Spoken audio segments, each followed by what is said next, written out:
ইরানে ইসরায়েলের ভয়াবহ হামলার পিছনে নিজের জড়িত থাকার কথা এবার স্বীকার করেছেন মার্কিন প্রেসিডেন্ট ডোনাল্ড ট্রাম্প। যে ট্রাম্প একসময় বলেছিলেন এটা ইসরায়েলের একক সিদ্ধান্ত, এখন তিনি নিজেই বলছেন আমি সেই হামলার দায়িত্বে ছিলাম।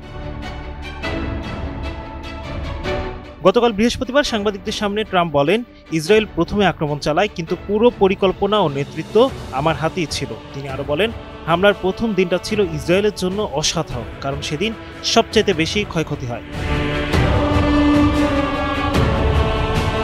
2025 সালে 13 জুন ইসরায়েল বিনা উস্কানিতে ইরানে বড় ধরনের আক্রমণ চালায়।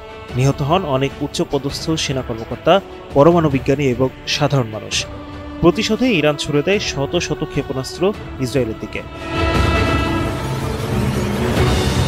এরপর যুক্তরাষ্ট্র সরাসরি যুদ্ধে যোগ দেয়, ইরানের 3টি পারমাণবিক স্থাপনায় বিমান হামলা চালায়। তখন ওয়াশিংটন বলেছিল, আমরা এতে যুক্ত নই, শুধু আমাদের সেনাদের সুরক্ষা দিচ্ছি। কিন্তু এখন ট্রাম্পের মুখে বেরিয়ে আসছে ভিন্ন সত্য, তিনি নিজেই ছিলেন পুরো অভিযানের পিছনে।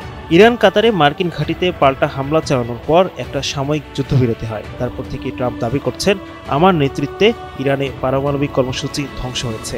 তিনি এটাকে বলছেন তার প্রশাসনের সবচাইতে বড় জয়। তবে ইরান বলছে তাদের কর্মসূচি এখনও সচল। বছরের পর বছর ধরে অর্জিত জ্ঞান আর প্রযুক্তির উপর ভিত্তি করে তারা গবেষণা চালিয়ে যাচ্ছে। এক ইরানি কর্মকর্তা বলেছেন, আমাদের ক্ষমতা ধ্বংস করা যায় না, কারণ সেটা এখন মানুষের মাথার ভেতর।